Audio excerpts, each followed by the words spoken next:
दूसरी पत्नी ले आता है और उसे सताता है। फिर जो घटित होता है उसे देखकर पश्चाताप करता है।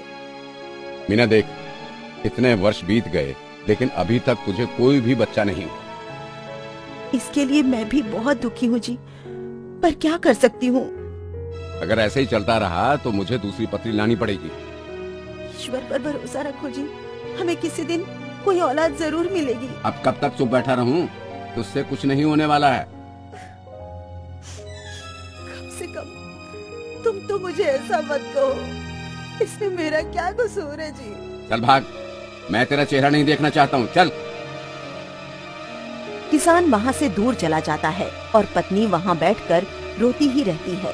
तब तक उसके मन में कहीं और जाने का विचार आता है और वहाँ से रोती हुई जा रही होती है। ओ बेटी, अरे कहाँ जा रही है? क्या मेरी मदद करेगी? बोलो दादी माँ, मैं अभागिन आपकी क्या मदद कर सकती हूँ? क्या मेरा गट्ठर मेरे घर तक पहुँचा सकती है? ठीक है दादी माँ। दादी माँ का घर जंगल में है, वो वहाँ अकेली रहती हैं। मीना दादी माँ को साथ लेकर उसके घर तक उसके गट्ठर को ले जाती है। बेटी क्या बात है, तू बहुत दुखी दिखाई पड़ रही है। क्या बताऊं, मेरा विवाह हुए 15 वर्ष बीत गए, अभी तक कोई औलाद नहीं हुई। ले बेटी, तू इसे अपने हाथ की उंगली में पहन ले, तेरे कोख से एक चमत्कारी पुत्री का जन्म होगा। ठीक है माँ। बेटी, जब तुझे बेटी होगी तो दुखी मत होना। लेकिन माँ, मैं उसकी देखभाल कैसे करूंगी? पुत्री, आपको घबराना नहीं है। बेटी, आपको घबराना नहीं है। मैं एक उपाय बताती हूँ। वो क्या उपाय है माँ, मुझे बता दीजिए। बेटी, जब पुत्री थोड़ी बड़ी हो जाएगी तो अंगूठी उसके हाथ में पहना देना, सभी समस्याएं अपने आप समाप्त हो जाएंगी। माँ, अब मुझे घर जाने की आज्ञा दो। रो मत बेटी, तू घर जा। मीना वापस घर को आ जाती है।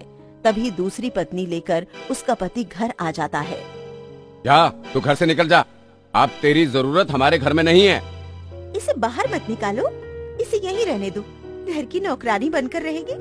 ठीक है, तू कहती है तो इसे रहने देता हूँ। जा, घर का जो भी काम है उसे करके खाना बना ले। मीना रोती हुई खाना बनाकर उन दोनों के बिस्तर के पास ले जाती है। खाना खा लीजिए। अब तू जा यहाँ से, यहाँ तेरी जरूरत नहीं है। दोनों भोजन करते हैं और बचा हुआ खाना थाली में छोड़कर नीचे रख देते हैं। थोड़ी देर में मीना आती है और थाली सहित भोजन को लेकर चली जाती है। मीना थाली में बचे हुए खाने को इकट्ठा करके खाती है और रोती रहती है। मन में खुद से कहती है, हे ईश्वर, मैंने किसी का क्या बिगाड़ा था जो मुझे इसकी इतनी बड़ी सजा मिल रही है। 2 वर्ष बाद दूसरी पत्नी को पुत्र पैदा होता है। वो उसे सुला रही होती है, तब तक बच्चा रोने लगता है और मीना उसे गोद में उठा लेती है। हट कलमुई, पता नहीं कहां से आकर मेरे पुत्र को रुला दी। आखिर मैं भी तो इसकी माँ ही हूँ। चल निकल यहाँ से। निकल जा मेरे घर से, कभी कदम मत रखना यहाँ। मीना घर से निकलती हुई गिर पड़ती है। मीना सोचती हुई बूढ़ी औरत के पास जाती है। माँ, माँ। आ बेटी, तू उदास क्यों है? बूढ़ी माँ, अब आपके अलावा मुझे सहारा देने वाला कोई नहीं है।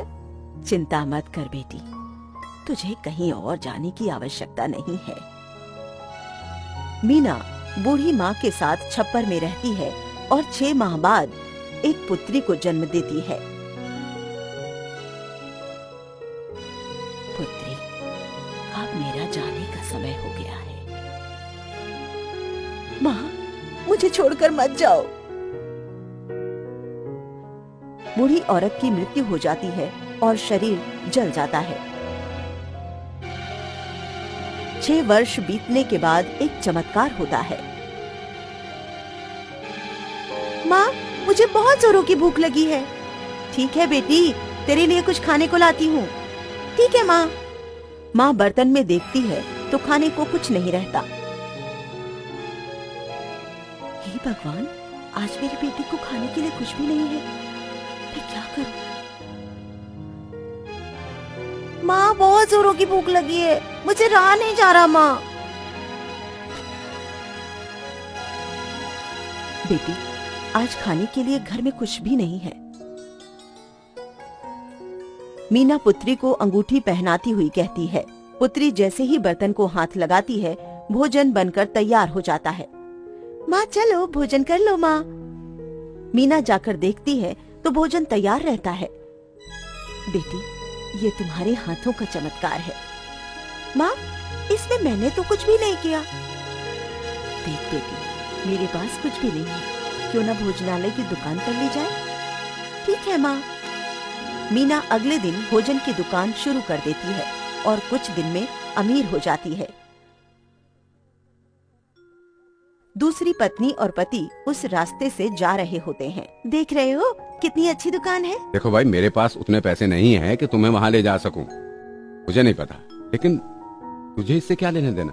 अरे मेरे पास इतने पैसे नहीं हैं कि मैं होटल पर तुम्हें खाना खिला सकूं। कोई बात नहीं, आपको पैसे देने की जरूरत नहीं है। आप लोग भोजन कर लीजिए। मीना, मुझे माफ कर दो, अपने किए पर मैं शर्मिंदा हूँ। मैं भी। बहन, मुझे माफ कर दो, हमारे पास खाने का कुछ भी नहीं है, हम लोग कहाँ जाएं? चिंता की कोई बात नहीं है, आप लोग हमारे साथ रहेंगे।